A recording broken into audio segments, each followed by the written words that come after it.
അപ്പോൾ ഇന്നൊരു ചെറിയൊരു വീഡിയോ ആണ്. ചെറുപയർ മുളപ്പിക്കുന്നത് എങ്ങനെയാണെന്നുള്ളതാണ് ഇന്നത്തെ വീഡിയോയിലൂടെ കാണിക്കുന്നത്. അപ്പോൾ അതിനായിട്ട് ഞാൻ ചെറുപയർ വെള്ളത്തിൽ രാവിലെ ഇട്ട് വെച്ചായിരുന്നു. അപ്പോൾ ഒരു രാത്രി ആകുമ്പോഴത്തേക്കും അത് കുതിർന്ന് കിട്ടിയിട്ടുണ്ട്. ഇനി അതൊരു ടപ്പർ വെയറിലേക്ക് മാറ്റി വയ്ക്കുകയാണ്. ഇങ്ങനെ മാറ്റി വയ്ക്കുന്ന സമയത്ത് ഒട്ടും വെള്ളം ഉണ്ടാവരുത്, ഒരു ചെറിയൊരു നനവ് മാത്രമേ ഉണ്ടാവാൻ പാടുള്ളൂ.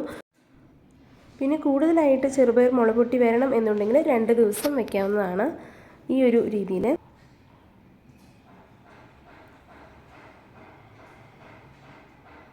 അങ്ങനെ മുഴുവൻ ടപ്പർ വെയറിലേക്ക് മാറ്റിയ ശേഷം അടച്ചു വയ്ക്കാം. അടച്ചു വയ്ക്കുന്ന സമയത്ത് ശ്രദ്ധിക്കണം, ഒരു ചെറിയൊരു ഗ്യാപ്പ് ഉണ്ടാകുന്ന രീതിയിൽ വേണം അടച്ചു വയ്ക്കാനായിട്ട്. ഇനി രാവിലെ നോക്കുമ്പോഴത്തേക്കും ഇതുപോലെ എല്ലാം മുള പൊട്ടി വന്നിട്ടുണ്ടാവും.